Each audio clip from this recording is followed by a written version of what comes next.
At the 4,000-meter threshold, the human metabolism enters a state of permanent emergency.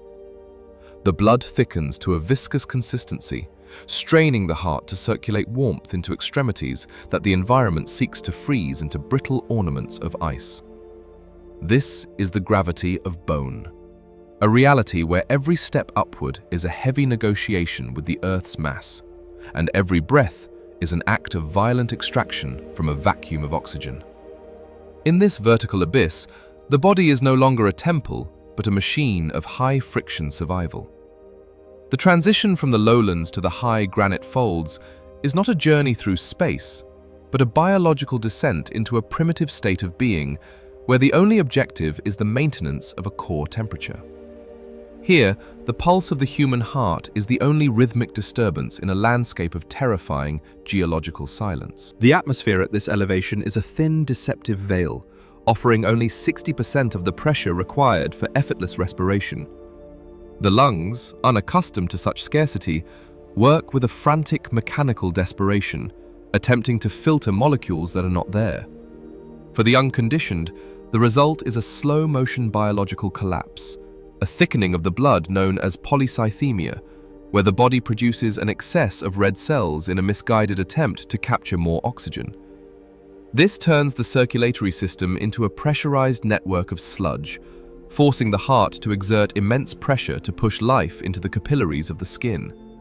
The extremities, the fingers, the toes, the tip of the nose, are the first to be sacrificed by the central nervous system, as the body pulls its heat inward to protect the vital organs. In Olangchungola, this physiological crisis is not a temporary state, but the permanent baseline of existence. Olangchungola sits as a hidden fold within the Kanchenjunga Massif, a dead-end valley where the geography itself acts as a chronological trap. The settlement is one of the most remote outposts in the eastern Himalayas, a place where the granite walls of the mountains rise in sheer vertical curtains that block the sun for the majority of the day. The Walunge people, the inhabitants of this high-altitude enclave, exist in a state of chronological and physiological stasis. Their bodies have become an extension of the rock, their metabolism tuned to the slow, grinding pace of the mountains. They are the descendants of trans-Himalayan traders who sought refuge in these folds centuries ago, trading the ease of the lowlands for the security of the heights. In doing so, they entered into a pact with the altitude, a bargain that required the total integration of the human spirit into the unyielding structure of the granite. The silence of Olangchungola is not the absence of sound, but a pressurized geological weight. It is the sound of the Earth's crust adjusting under the weight of the Kanchenjunga peaks, a subsonic vibration that resonates in the marrow of the bone. In this environment, the human pulse becomes an intruder, a rhythmic vibration that feels out of place against the stillness of the permafrost. The Walunga move with a deliberate, energy-conserving slowness, a gait that minimizes the consumption of precious oxygen.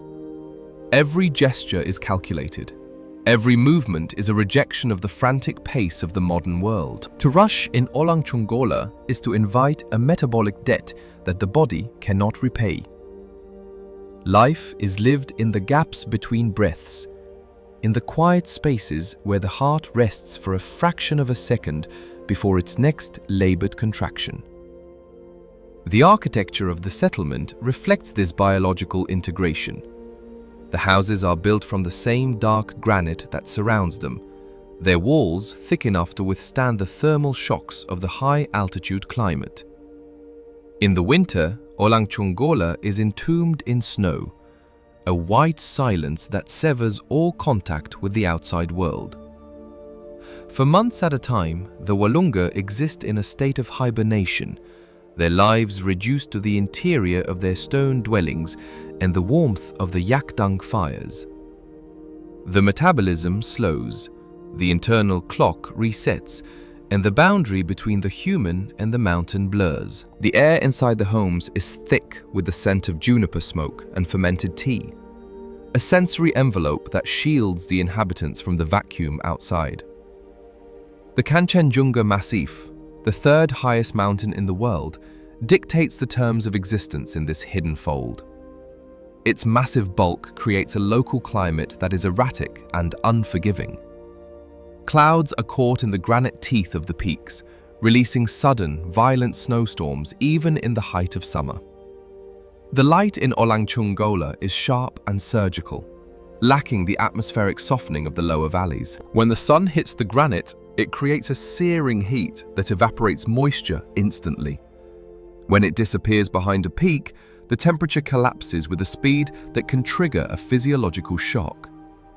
The Walunga have adapted to these violent swings, their skin leathered by the ultraviolet radiation and their eyes narrowed against the glare of the glacial ice. Survival in this landscape is a byproduct of total integration. The Walunga do not fight the mountain, they have become a part of its metabolism. Their diet is a concentrated fuel system designed to maintain the body's internal furnace. It is a regime of fats and complex carbohydrates, butter tea, dried yak meat, and roasted barley. The caloric requirements at 4,000 meters are immense, as the body burns energy simply to stay warm.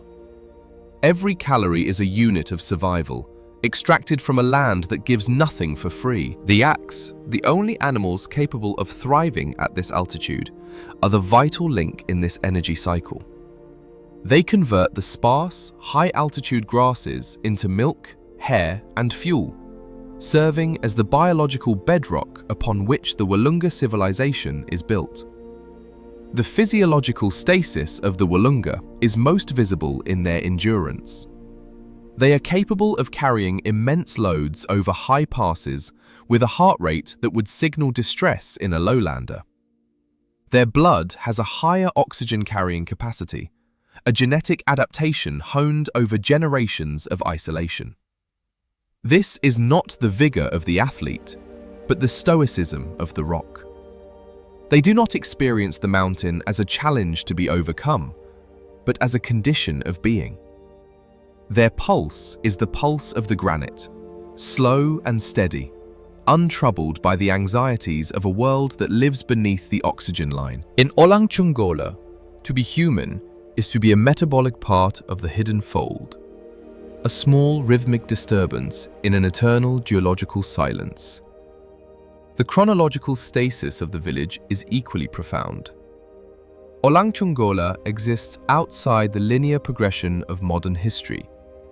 The arrival of the digital age is a distant rumor, muffled by the sheer mass of the Himalayas. Here, time is measured by the arrival of the trading caravans and the seasonal migration of the herds. The rituals of the Walunga, their Buddhist chants and their ancient customs are the same today as they were 500 years ago. This is not a lack of progress, but a choice of stability. In a landscape that can kill in a matter of minutes, stability is the only viable strategy. The Walunga have found a frequency of existence that matches the mountains, a state of being where change is slow and the fundamental patterns of life remain unbroken. The gravity of bone is a physical sensation that defines every waking moment.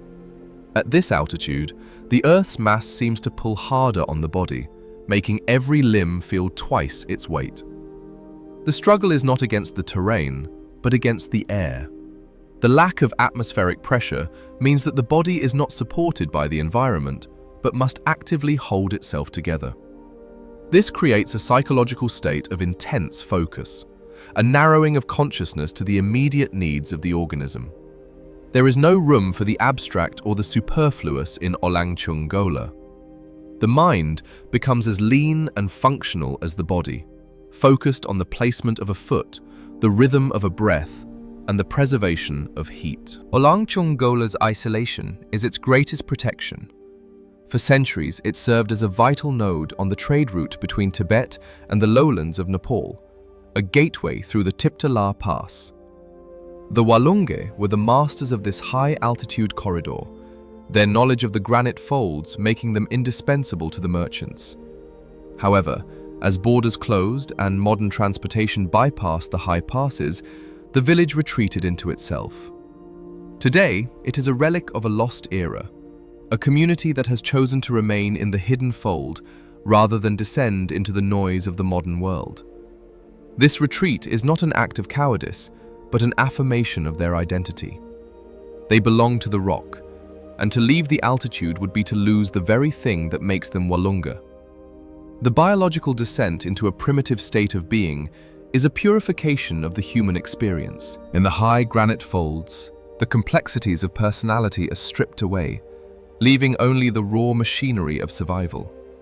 One observes this in the faces of the elders, which are etched with the lines of 1,000 winters. Their eyes carry the stillness of the Kanchenjunga glaciers, a look that reflects an understanding of the world that is beyond words. They have spent their lives in a vacuum of oxygen, their brains functioning on a lean supply that prioritizes the essential. This has created a culture of profound silence and deep communal bonds. In Olangchungola, the survival of the individual is secondary to the survival of the fold. The pulse of the human heart in this landscape is a fragile thing. It is a small, warm throb in a world of absolute cold. To listen to one's own heartbeat in the silence of a high-altitude night is to realize the precariousness of life. The heart must beat faster to compensate for the thin air, a constant reminder of the body's struggle against the void. Yet, for the Walunga, this struggle is not a source of fear. They have normalized the emergency. They live in the state of permanent metabolic crisis with a calm that is unnerving to the outsider. This is the ultimate integration, to find peace in the center of a biological storm. The granite pulse is the rhythm of Olangchungola.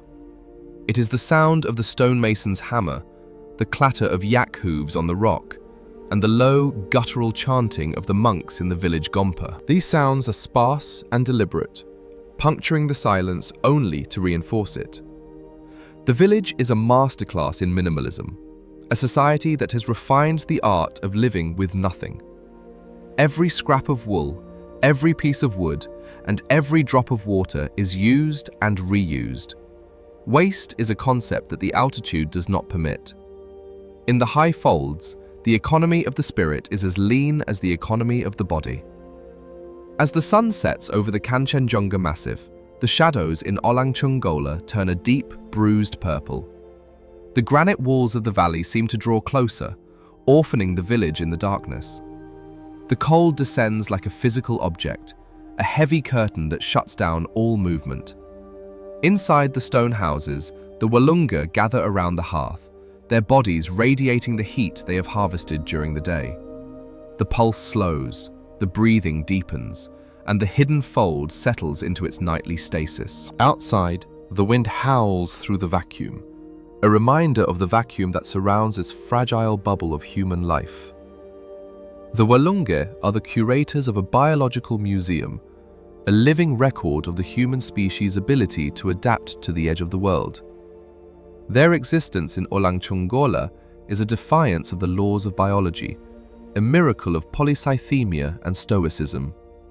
They are a people whose marrow has become granite, whose blood has become viscous, and whose hearts have become the only clocks that matter.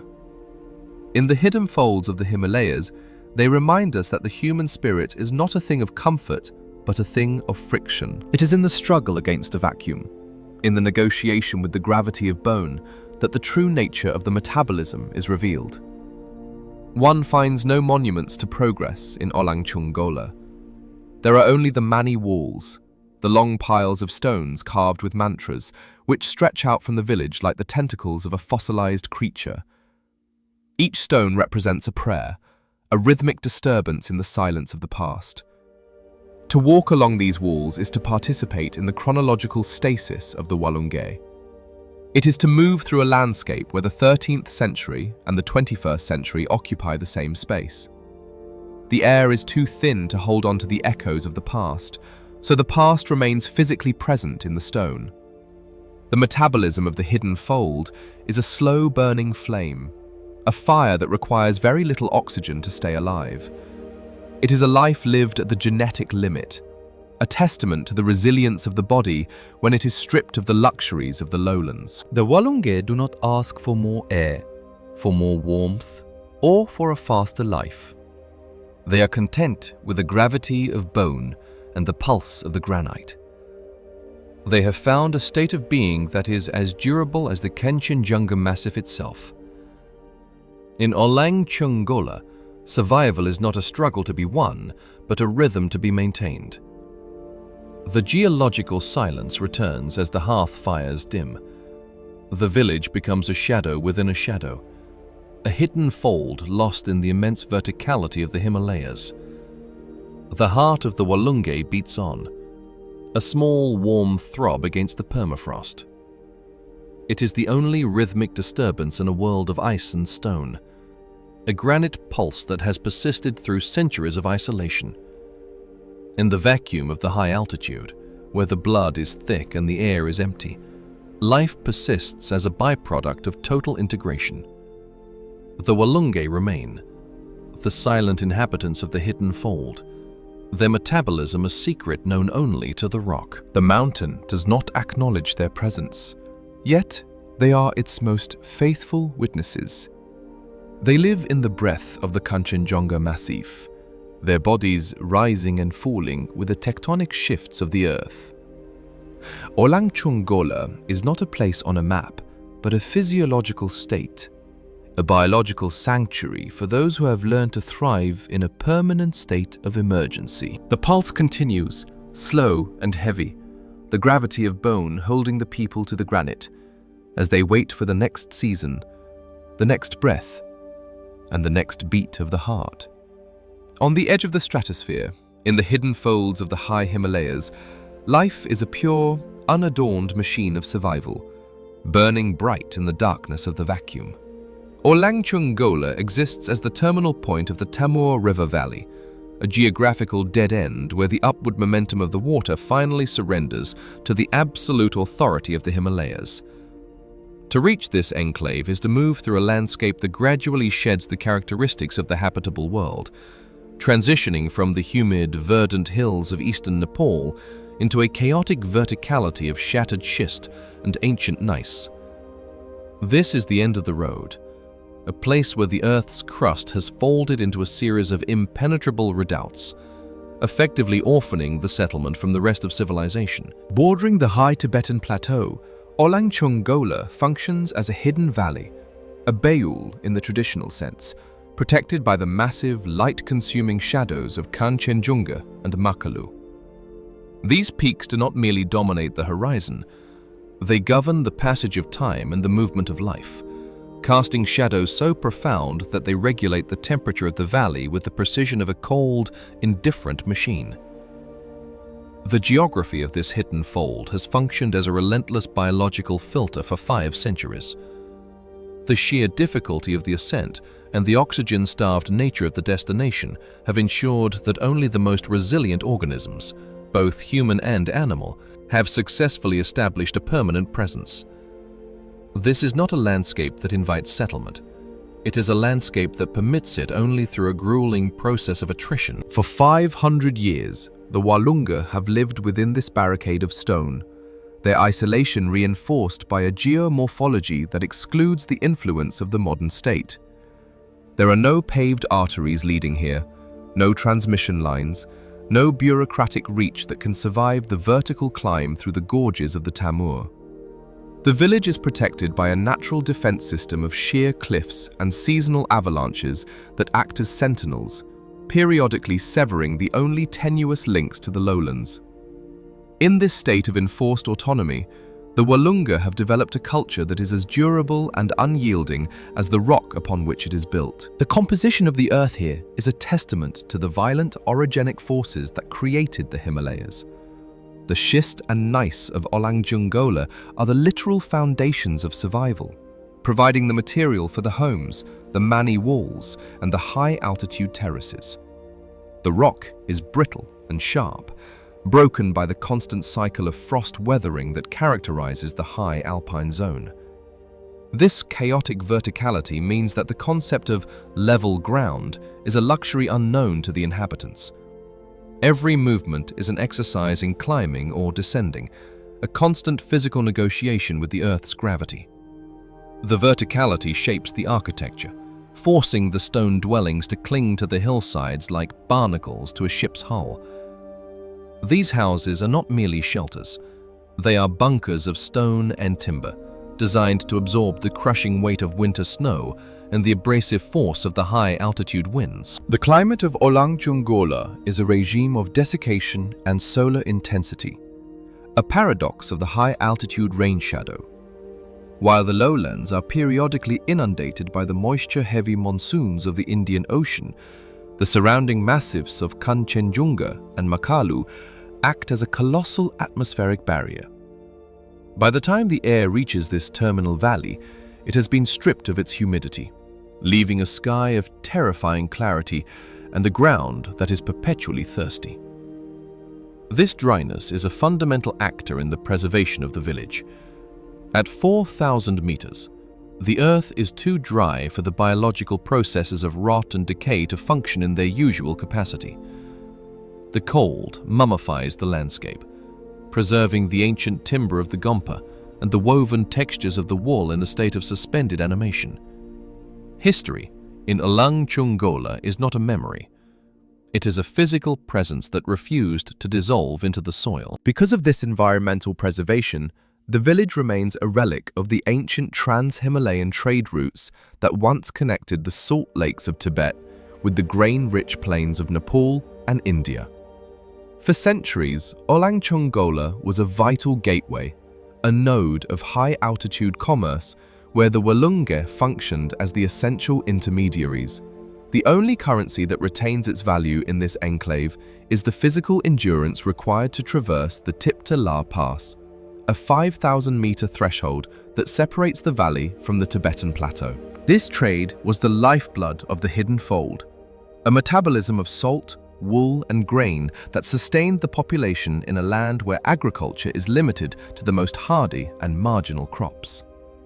Although the modern world has largely bypassed these ancient trails, the village remains anchored to its history, a chronological anomaly where the rhythms of the trade era still dictate the seasonal patterns of life. The solar intensity at this altitude is a physical weight, a raw, unfiltered radiation that strikes the Earth with surgical precision. Without the protective veil of a thick atmosphere, the sun's rays evaporate moisture from the skin and the soil with a speed that borders on the aggressive. The Walunge move through this light with a stoic indifference, their faces etched with the deep, dark lines of high-altitude exposure. This light does not merely illuminate, it defines the boundaries of existence. The transition from sun to shadow in Olangchungola is a transition between two different thermal worlds. To stand in the light is to be scorched. To step into the shadow of a granite wall is to be instantly gripped by the ambient cold of the permafrost. This thermal duality is the heartbeat of the valley, a constant oscillation that the body must manage through its own internal furnace. Trees do not grow in Olangchungola. The altitude and the desiccation have created a landscape of alpine scrub and hardy grasses that have learned to survive on the edge of the absolute. This lack of timber has forced a profound minimalism in the way the Walunge interact with their environment. Every piece of wood used in the construction of a house or the carving of a religious icon must be hauled up from the lower valleys, a task that requires immense labor and coordination. This scarcity has turned wood into a sacred material, preserved and repurposed over generations. The houses of Olangchungola are often built upon the foundations of dwellings that were established centuries ago, a stratigraphic layering of human persistence that reflects the village's chronological stasis. The modern state, with its maps, taxes and borders, has long found Olangchungola to be an administrative impossibility. The sheer verticality of the terrain and the seasonal unpredictability of the climate have made it a region of nominal sovereignty. The barricade of rock and ice that surrounds the village has allowed the Walunge to maintain a form of social and cultural purity that is increasingly rare in the globalized world. Here, the laws of the mountain supersede the laws of men. The authority of the seasons, the movement of the glaciers, and the structural integrity of the schist are the only forces that truly matter. This exclusion of the modern world is not a result of a lack of interest, but a result of geographical defiance. The mountain has chosen to keep Olangchungola hidden, and the Walunga have chosen to remain within its sanctuary. History in this enclave exists in a state of suspended animation, much like the permafrost that lies beneath the village. The Walunga carry within them the memories of the great caravans, the secret paths through the granite folds, and the rituals required to appease the deities of the Kanchenjunga Massif. These traditions are not practiced as a form of performance. They are the very mechanism of survival. In a land where nothing is guaranteed, the continuity of the past provides a framework for navigating the uncertainty of the future. The village is a living museum of trans-Himalayan culture, where the artifacts are not behind glass but are used in the daily struggle for existence. The stone hearths, the woolen tubas, and the copper butter lamps are the tools of a people who have refused to trade their endurance for the ease of the lowlands. The Tamor River, which begins its life as a glacial trickle high above the village, is the only witness to the passage of time. Its waters are cold and grey, carrying the silt of the eroding mountains down toward the plains. In Olangchungola, the river is a constant acoustic presence, a white noise vibration that underscores the geological silence of the valley. It is the artery that connects the hidden fold to the world below. Yet it is also the obstacle that makes the journey so difficult. The bridges that span the Tamor are fragile structures of timber and stone, periodically swept away by the fury of the spring melt or the impact of a falling rock. These bridges are metaphors for the village's relationship with the outside world, tenuous, precarious, and subject to the whims of the mountain. The rain shadow of the Kanchenjunga Massif creates a landscape that is visually stunning, but biologically punishing. The lack of rot and decay means that the earth is a sterile expanse of mineral and ice. Even the dung of the yaks does not decompose in the traditional sense. It dries into hard, odorless discs that provide the primary fuel for the village fires. This cycle of desiccation is the fundamental metabolism of the valley. The energy of the sun is captured by the sparse grasses, consumed by the yaks, and then returned to the hearths of the Walunga. It is a closed-loop system that operates with a terrifying efficiency, allowing a human population to persist in a land that offers no buffer and no excess. The terminal point of the valley is a place of psychological closure. To arrive in Olangchungola is to realize that there is nowhere left to go but up. The surrounding walls of rock create a sense of being inside a colossal cathedral of stone, where the sky is a distant, unreachable ceiling. This enclosure fosters a deep sense of community and collective responsibility.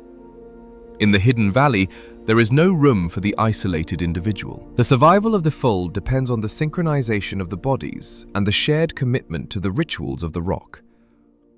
The Walunga are not merely inhabitants of the valley.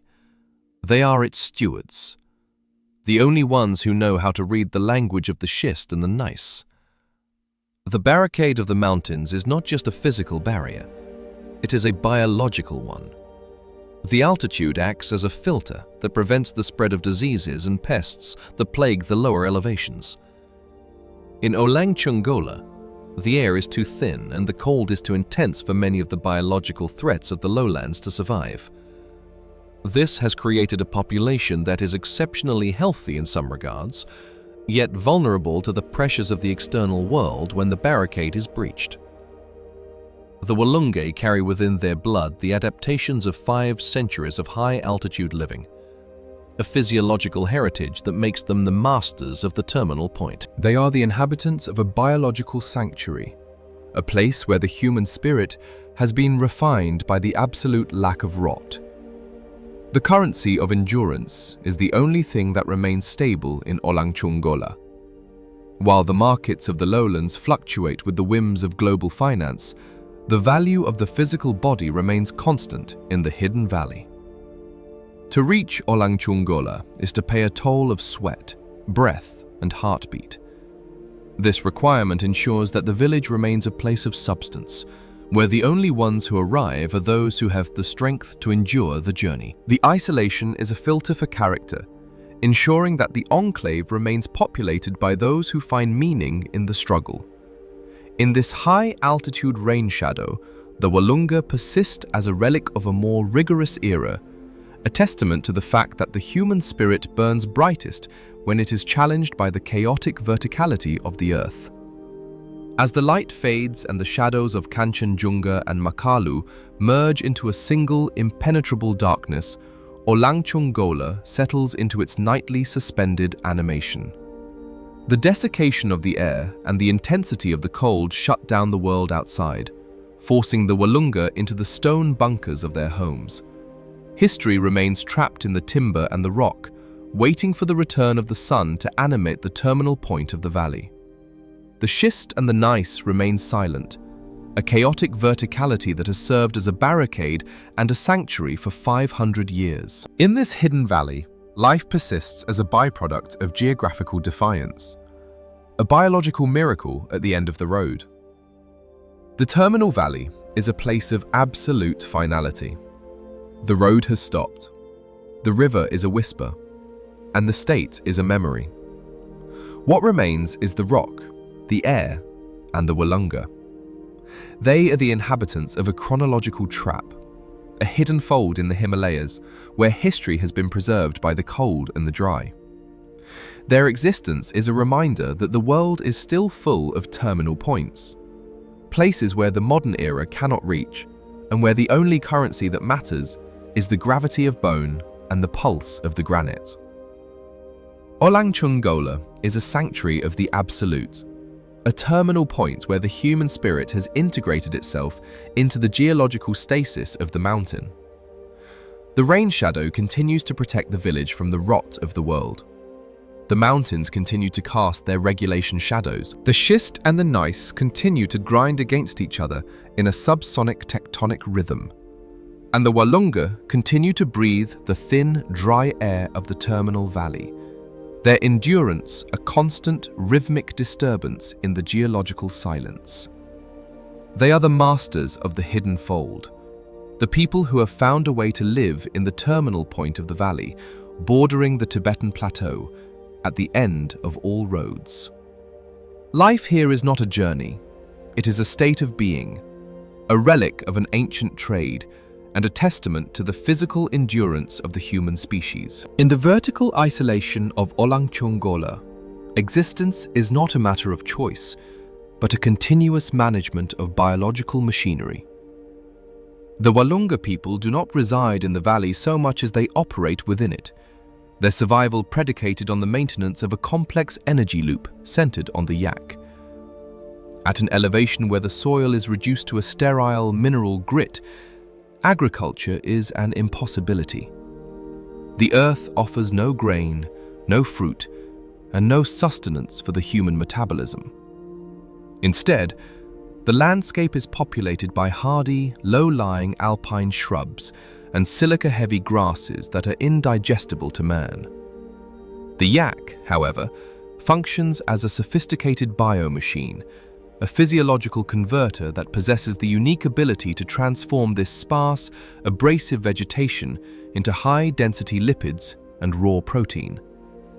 To the Walunga, the yak is the fundamental engine of life, a walking reservoir of caloric energy that allows the human organism to persist in a realm of absolute scarcity. The physiology of the yak is a masterpiece of high-altitude engineering. Its massive heart and lungs, coupled with a blood chemistry that mimics the very adaptations of the Walunga, allow it to harvest energy where other beasts would succumb to the thinness of the air. The life cycle of the village is synchronized with the metabolic output of these animals.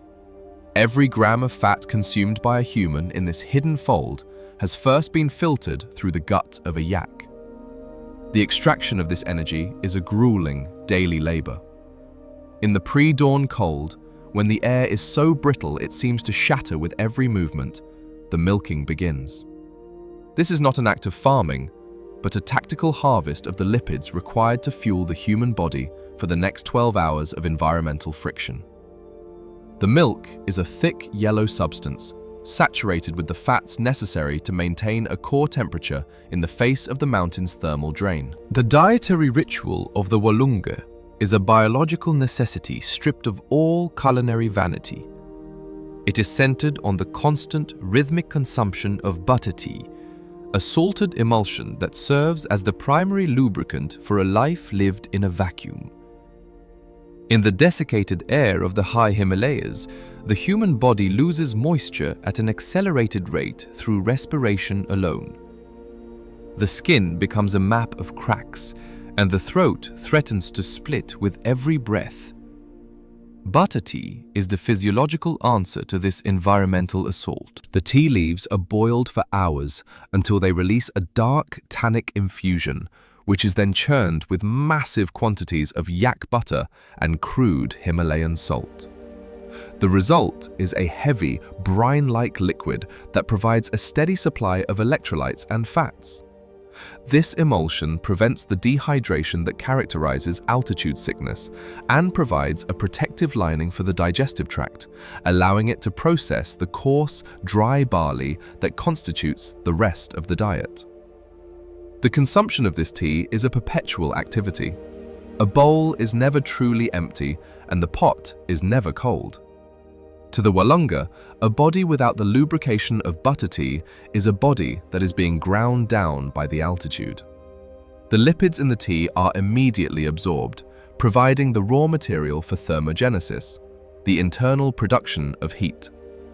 This is a life of high caloric demand, where the metabolism must burn at a higher intensity simply to prevent the blood from cooling. The diet is supplemented by dried yak meat, a substance that has been mummified by the dry, cold air of the rain shadow.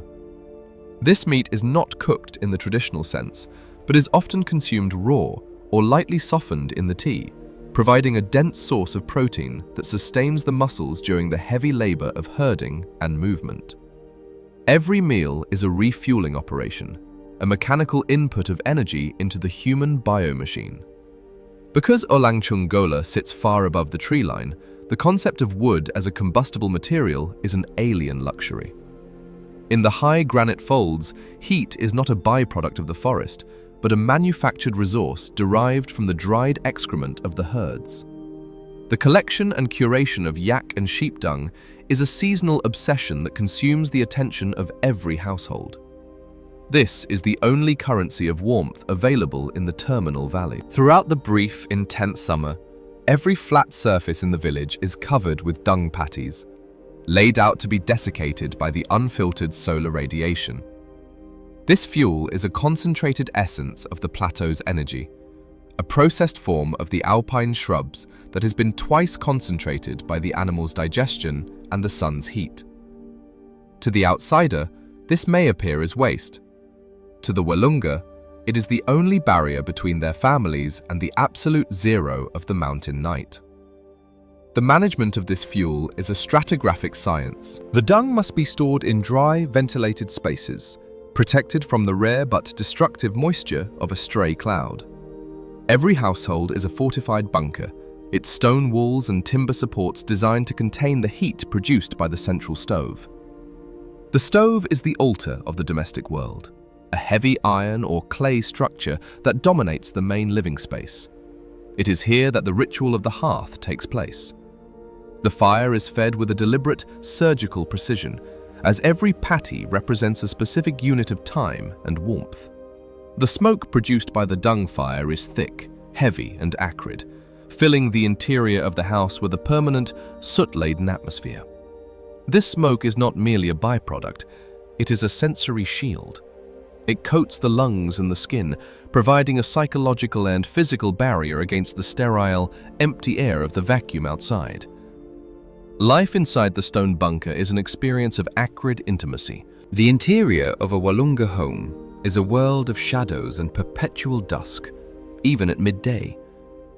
The soot from the hearth coats the beams of the ceiling and the icons on the family altar, creating a uniform dark patina that reflects the stoic nature of the culture. This is the only space where the gravity of bone feels manageable. Around the hearth, the family gathers to perform the repetitive tasks of nomadic life: spinning wool, mending leather, and churning tea. The sound of the churn is the constant percussion of the hidden fold, a rhythmic thud that signifies the conversion of energy. In this small, heated pocket of the universe, the Walunga maintain their physiological stasis, resting their hearts and warming their blood before the next inevitable negotiation with the cold. The contrast between the interior of the bunker and the exterior of the mountain is a thermal violence. To step through the heavy timber door of a Walunga house is to move from a space of 80 degrees Fahrenheit to a space of -20 in a single stride. This shock is a constant feature of existence, a reminder that the human presence in Olangchungola is a fragile, manufactured state. The body must constantly adjust its vascular tone, shifting the blood from the core to the extremities and back again, as the individual moves between the hearth and the herd. This is the mechanical reality of survival. The Walunga do not possess the luxury of comfort. They possess only the luxury of endurance. Their clothing reflects this necessity. Heavy robes of sheepskin and woven wool layered to create a portable microclimate that they carry with them into the wind. The collection of dung is a task that defines the social structure of the village. It is a labor performed by all, but the curation falls largely to the women and the elderly, who spend their days scanning the high pastures for the brown discs of potential heat. This is a life stripped of waste, where even the biological bypass of the animals is a precious resource. The concept of a trash heap is non-existent in Olangchungola, as the environment does not permit the luxury of disposal. Everything that is not consumed by the body is consumed by the fire. This is a closed-loop existence, a perfect economy of energy where the human, the animal, and the rock are linked in a cycle of mutual extraction. The Walunga have lived in this loop for 5 centuries, their culture becoming as lean and functional as the biomachines they manage. Ritual in Olangchungola is not a separate activity, but an integrated layer of the survival strategy. The lighting of the morning fire is a sacred act, accompanied by the burning of juniper incense to appease the red spirits of the air. The smoke of the juniper is believed to purify the hearth, clearing the way for a successful day of metabolic maintenance. This is a spirituality of the physical, where the health of the fire and the viscosity of the tea are indicators of divine favor. The Walunga do not pray for a different life. They pray for the strength to continue the management of the biomachine. Their faith is a psychological lubricant that allows them to face the grueling choreography of the routine without despair. It is the belief that their struggle is a site of karmic purification, and that the acrid atmosphere of the bunker is a holy space. The night in the hidden fold is a period of total thermal defense. As the sun vanishes behind the Kanchenjunga Massif, the temperatures collapse with terrifying speed. The permafrost reclaims the earth, and the streams fall silent as they freeze into brittle ornaments of ice. The Walunga retreat into the deepest recesses of their homes, sleeping on sheepskin mats near the residual warmth of the stove. The metabolism slows to its baseline, the heart rate dropping as the body enters a state of high-altitude hibernation. Outside, the wind howls through the granite folds, a vacuum of oxygen and heat that seeks to extinguish the small, acrid fires of human presence. But the bunker holds. The stone and the timber, the dung and the lipids, all work together to maintain a core of life in the center of the void. The seasonal obsession with fuel is a constant background anxiety.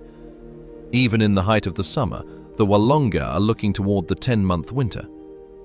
The stacks of dried dung grow against the walls of the houses, a visual measurement of a family's security. A small stack is a sign of vulnerability. A large, well-curated pile is a sign of resilience. This is the only true wealth in Olangchungola. The silver and the turquoise worn by the women are ornaments of the past, but the dung in the storehouse is the reality of the future. The metabolism of the hidden fold is a slow-burning fire, and the management of the biomachine is the only way to keep that fire alive. The act of eating dried meat is a tactile engagement with the mountain's preservative power. The meat, stripped of its moisture by the rain shadow, requires a long period of mastication to release its nutrients. This slow process of consumption mirrors the slow pace of life in the terminal valley. There is no haste in Olangchungola, as haste consumes oxygen and accelerates the cooling of the blood. The Walunge sit for hours, their jaws moving in a steady mechanical rhythm, extracting the proteins that will rebuild the tissues ground down by the altitude. This is the fundamental choreography of survival: the extraction of energy from the animal, the conversion of that energy in the body, and the return to the hearth to start the cycle again. The acrid atmosphere of the home is a permanent condition. The smell of the dung smoke permeates the clothing, the skin, and the hair of the inhabitants, creating an olfactory signature of the high Himalayas. To the Walunga, this smell is the smell of safety, of home, and of life. It is the antithesis of the cold, sterile air of the glaciers. In the bunker of the hearth, the world is reduced to the essential senses: the warmth of the fire, the taste of the salt, and the proximity of the kin. The absolute zero of the mountain air is kept at bay by the cumulative energy of the fold. This is the ritual of the hearth, the daily affirmation of the human presence in the hidden fold. The gravity of bone makes the act of standing a labor, yet the Walunga rise every day to continue the management of the biomachine. They move with a stoic grace, their bodies synchronized with the slow, grinding metabolism of the rock. They are the masters of the lipid and the dung, the architects of the stone bunker, and the practitioners of the acrid ritual. Their survival in Olangchungola is a miracle of resource integration, a testament to the ability of the human spirit to find a sanctuary in a world of sterile grit.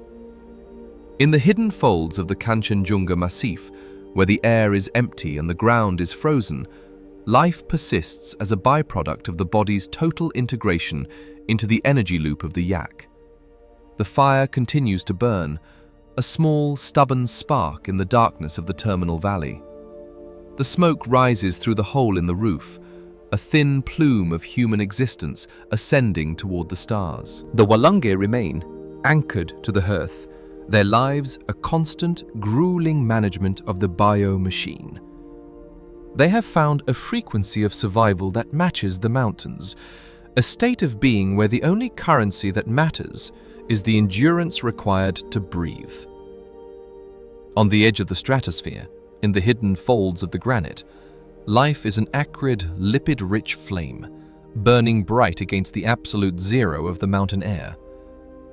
The ritual of the hearth is the heartbeat of the fold, a granite pulse that will persist as long as the yak converts the shrubs and the human manages the heat. The spiritual identity of the Walunge is anchored in the Deki Cholingompa, a structure of weathered timber and dark schist that has stood as a bulwark against the high-altitude void for centuries. In this hidden fold of the Himalayas, the practice of Buddhism is not a ritualized escape from the material world, but a mechanical component of the labor of survival. It is an exercise in spiritual geology, a systematic method of hardening the human soul to match the unyielding resilience of the surrounding granite. The monastery does not exist to offer comfort. It exists to provide the structural integrity required to inhabit a landscape that seeks to erode the individual into insignificance. Here, the sacred is found in the weight of the stone and the visceral reality of the cold, creating a faith that is as dense and durable as the permafrost. Deki Choling sits at the highest point of the settlement, a stone anchor that prevents the community from drifting into the psychological abyss of isolation. Its walls are thick, built from the same mineral grit that defines the valley, and its interior is a cavern of soot and shadow. The air inside is saturated with the heavy, resinous scent of burning juniper and the acrid, fatty odor of hundreds of butter lamps. These lamps are not merely symbolic, they are the literal light of the village. Their small, flickering flames reflecting off the gilded surfaces of ancient icons that have watched over the Walunga since the era of the great caravans. The light is dim, struggling against the pervasive dusk of the high altitude, yet it provides the only visual certainty in a world where the weather can erase the horizon in seconds. The monks of Deki Choling function as the biological and seasonal clocks of the community, their lives synchronized with the grinding metabolism of the mountain. They are the keepers of the chronological stasis, monitoring the subtle shifts in the light and the temperature that signal the transition between the state of survival and the state of migration. The start of the harvest or the departure of the herds is not determined by a calendar, but by the deep, resonant vibration of the Dongchen, the long copper horns that require the lung capacity of a high-altitude specialist to animate. When the monks blow these horns from the roof of the Gompa, the sound is a subsonic roar that mimics the catastrophic movement of the glaciers and the tectonic grinding of the Kanchenjunga Massif. This sound does not travel through the air so much as it travels through the marrow of the bone, a seismic reminder of the absolute authority of the rock. This resonance serves as a psychological grounding for the Walunga. In a landscape of terrifying silence, where the only rhythmic disturbance is the human heart, the roar of the copper horns provides a collective pulse. It is a sound that affirms the presence of the fold, a vibration that links the individual to the tectonic order of the earth. The monks, through their constant chanting and ritual activity, maintain a frequency of existence that prevents the community from fracturing under the stress of the environment. Their labor is the maintenance of the spiritual machinery, a process of churning the cosmic ether to produce the merit required to offset the crushing weight of the isolation. Faith is the resin that fills the cracks in the human psyche, preventing the freeze-thaw cycle of the high-altitude life from shattering the spirit. The spiritual methodology of the Walunga is centered on the cultivation of the adamantine state, or the state of the Vajra. The Vajra, often translated as the diamond or the thunderbolt, represents a condition of indestructible hardness, a mental and physical imperviousness to the assaults of the external world. The constant repetition of the Vajra mantras is a technique of psychological hardening. As the nomad moves with the herd or sits by the dung fire, the syllables Om Mani Padme Hum, or the specific invocations of the mountain protectors, are whispered with mechanical regularity. This is not a request for intervention, but a structural reinforcement of the mind. The repetition creates a rhythmic shield, a linguistic armor that prevents the brain from succumbing to the desolation of the vacuum. To be Walunga is to be a practitioner of this indestructible state, a human being whose spirit has been compressed by the altitude into a diamond-like clarity. Religious life in Olangchungola is a physical engagement with the landscape. The most pervasive ritual is the kora, the circumambulation of the Gompa, or the long mani walls that line the approaches to the village. The kora is a walking prayer, a slow, energy-conserving movement around the sacred center. The practitioners move clockwise, their right hands grazing the carved stones of the mani walls, their fingers tracing the outlines of mantras that have been eroded by centuries of wind and frost. This act of touching the rock is a ritualized grounding, a physical affirmation of the individual's place within the mineral hierarchy of the valley. Every step is a negotiation with the gravity of bone, and every circuit is a measurement of the soul's endurance. The stones of the Mani walls are not merely monuments. They are the fossilized prayers of the ancestors, a stratigraphic record of 500 years of human persistence. In this hidden fold, the sacred is not sought in an unreachable heaven, but is found within the very schist and gneiss that form the walls of the bunker. The deities of the Walunga are the mountain gods, the Yulla, who inhabit the peaks of Kanchenjunga and Makalu. These entities are not benevolent. They are indifferent and powerful. Their moods manifested in the frequency of avalanches and the intensity of the solar radiation. Spiritual life is therefore a form of diplomacy with the rock. Ritual offerings of juniper smoke and grain are made to appease the spirits of the air and the red deities of the cliffs. The Walunga do not seek to transcend the mountain. They seek to be permitted to stay within its folds. Their spirituality is an ecological contract, a recognition that they are guests of the granite and that their survival depends on the maintenance of a meticulous spiritual balance.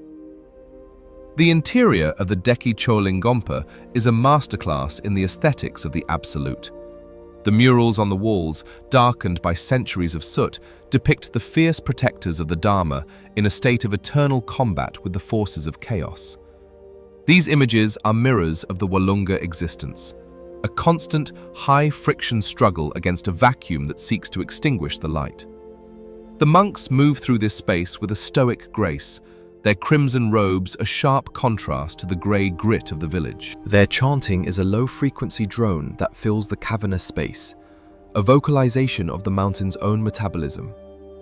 This sound provides the psychological insulation required to endure the 10-month winter, a temporal shield that prevents the mind from wandering into the dangerous territory of despair. The psychological weight of isolation in Olangchungola is a physical force, a pressure that compacts the spirit. Without the spiritual core of the Gompa, the individual would be a fragile ornament in a world of ice. The ritualized life provides a framework of meaning that transforms the grueling routine of survival into a site of karmic purification. The labor of milking the yak, the curation of the dung, and the melting of the ice are all performed within the context of the sacred. There is no distinction between the secular and the holy. Every action is a ritual of the rock, a gesture of compliance with the tectonic order. This total integration of faith and labor is what allows the Walunga to maintain their chronological stasis, their culture remaining unchanged because it is perfectly adapted to the unchanging nature of the mountain. The circumambulation continues through the seasons, a human tide moving around the stone shrines. In the winter, the path is cleared through the snow, a narrow corridor of human intent in a white void. The practitioners move with the same deliberate slowness, their breath a visible prayer in the brittle air. The hands that touch the stones are leathered and scarred, their texture becoming indistinguishable from the schist. This is the ultimate spiritual geology, the merging of the human skin with the mineral surface of the mountain. The soul does not fracture because it has become metamorphic, its structure altered by the pressure of the altitude until it matches the resilience of the granite.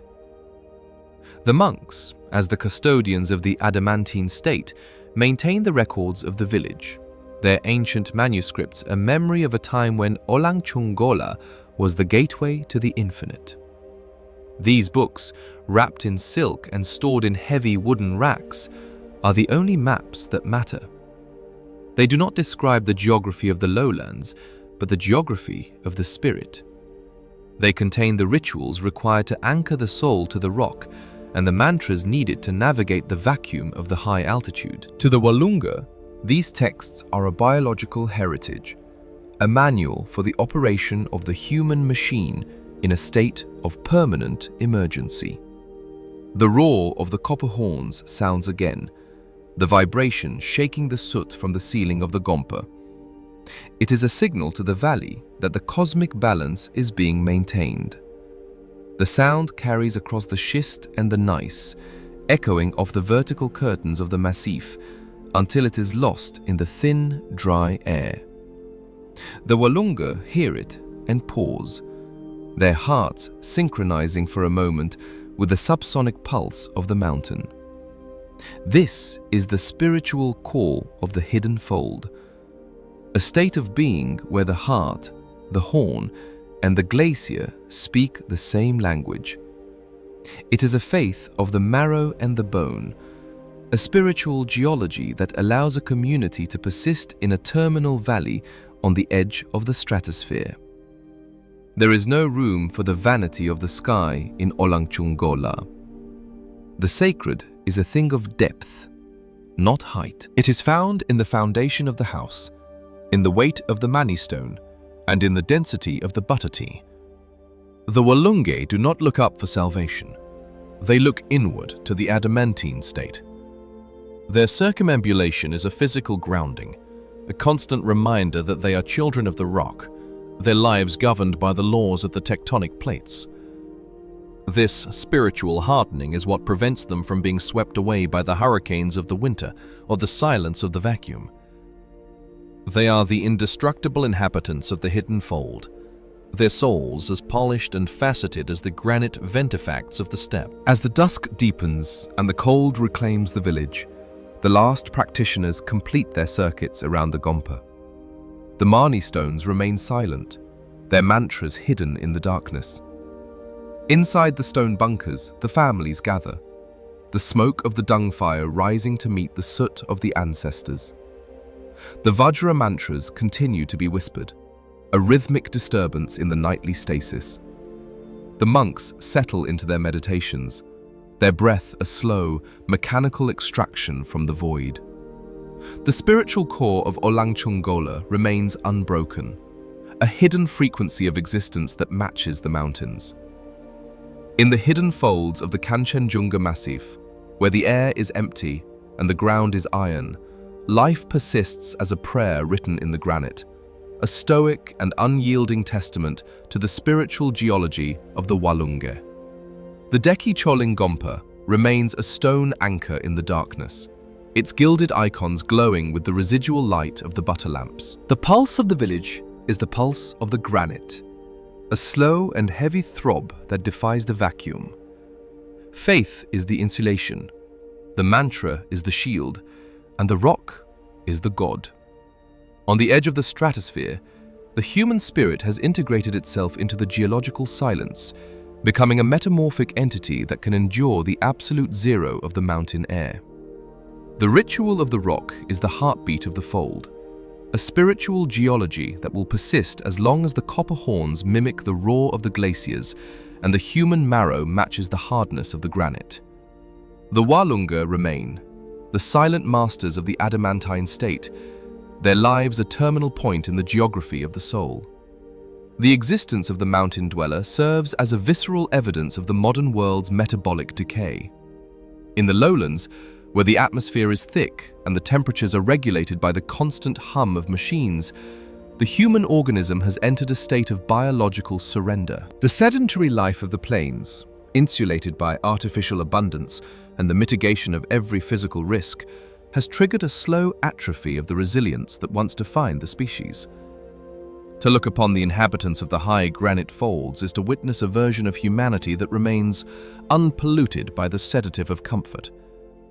Their bodies are sites of constant friction, their blood thick with the red cells of survival, and their hearts tuned to a frequency of emergency that has been normalized through centuries of isolation. This physiological rigor is the antithesis of the modern condition, where the skin is soft, the breath is shallow, and the internal furnace has been extinguished by the convenience of the external world. The comfort of the lowlands is a slow-acting poison, a thermal and atmospheric opiate that erodes the capacity for endurance. When the environment no longer demands a negotiation with the gravity of bone, the human spirit begins to fracture under the weight of its own inertia.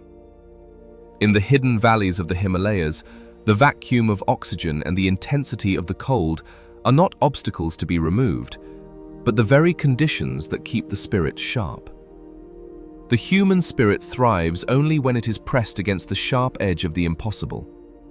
Without the resistance of the mountain, the metabolism of the soul slows to a state of stasis that is not the peaceful hibernation of the Walunge, but the stagnant decay of the distracted mind. Olangchungola stands as a silent critique of a humanity that has traded its ancestral strength for the hollow promise of ease, forgetting that the most profound human achievements are forged in the crucible of the struggle. In the shadow of the peaks, the value of life is not found in its expansion, but in its concentration.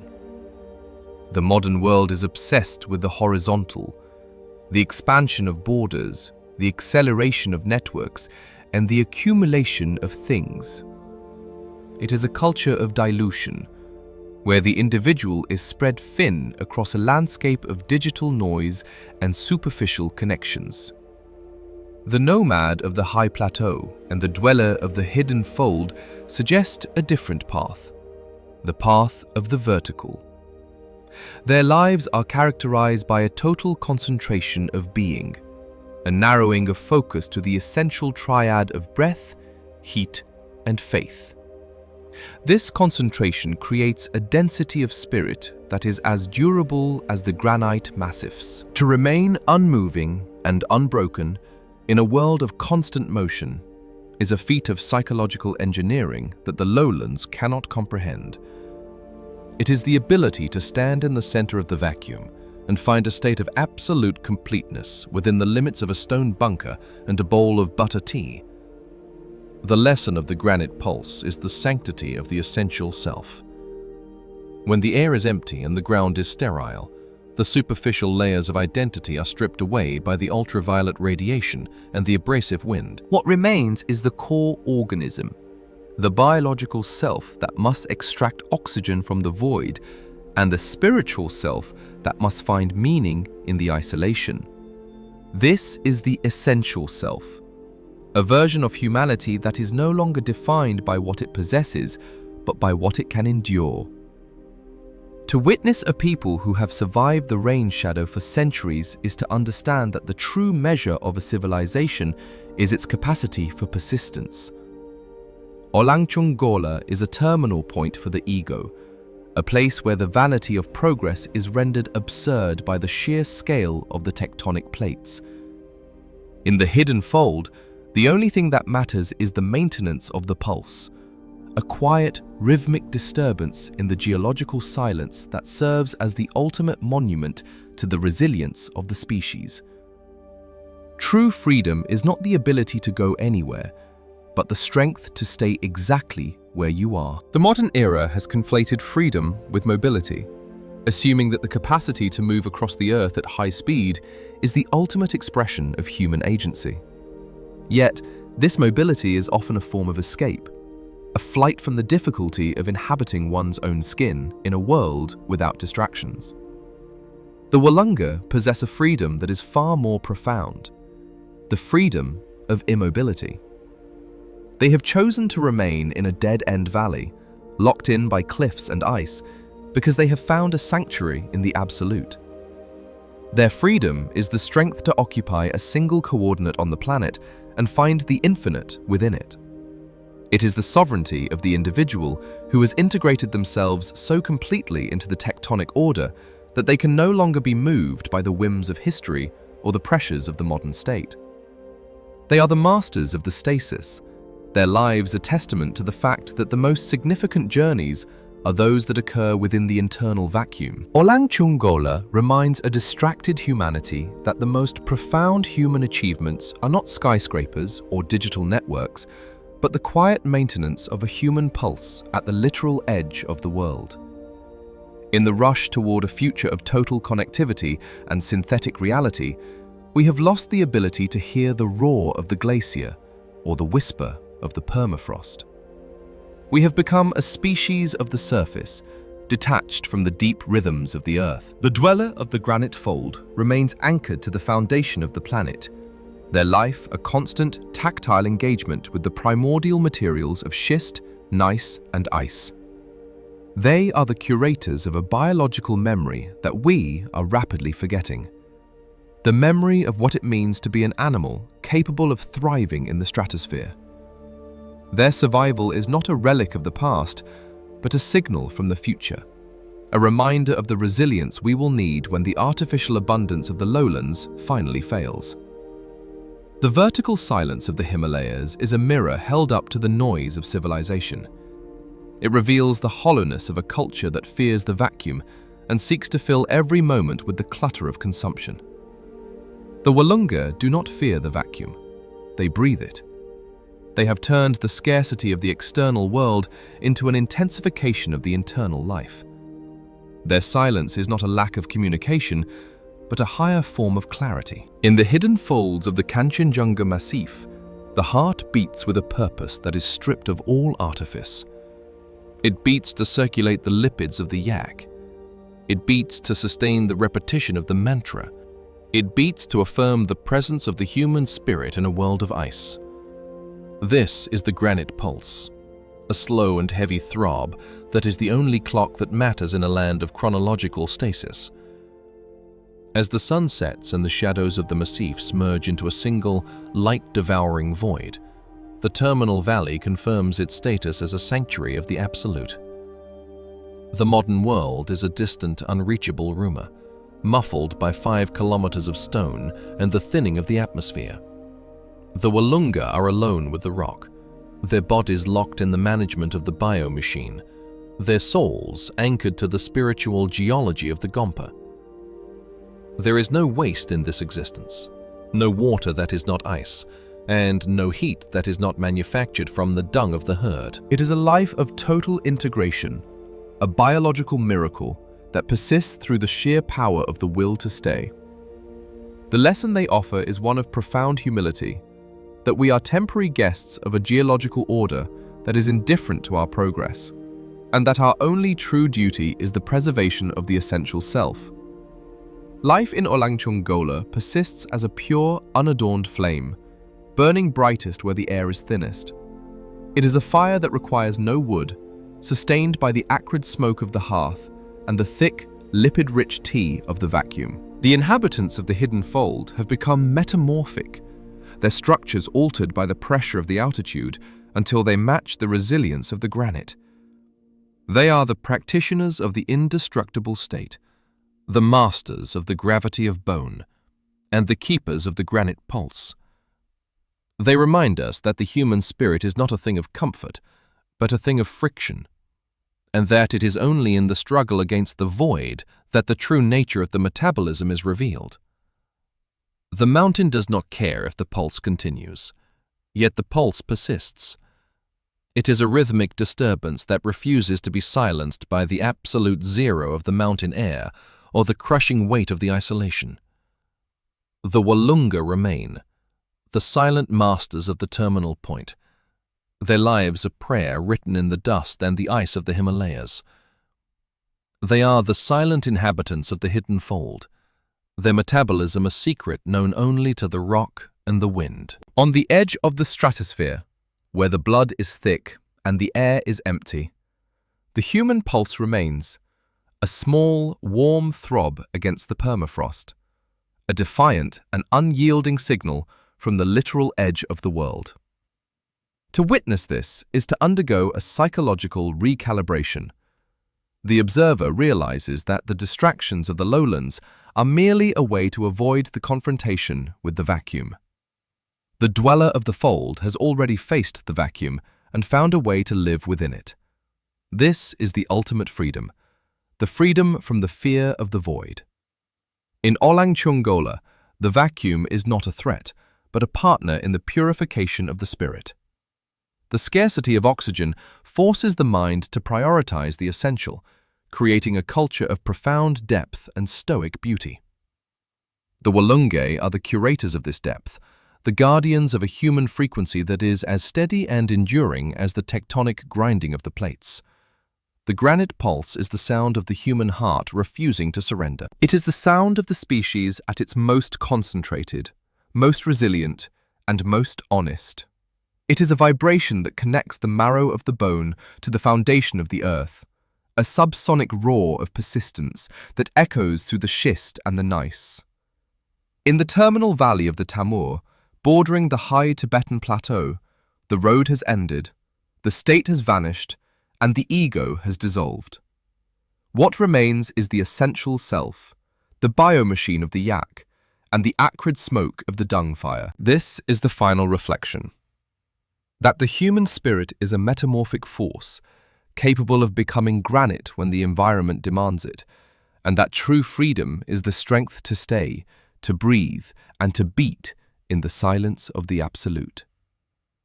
The light vanishes entirely, and the permafrost reclaims the valley floor. Olangchongola becomes a shadow within a shadow, a hidden fold lost in the vertical abyss. But inside the stone bunkers, the heart continues its labored, rhythmic contraction.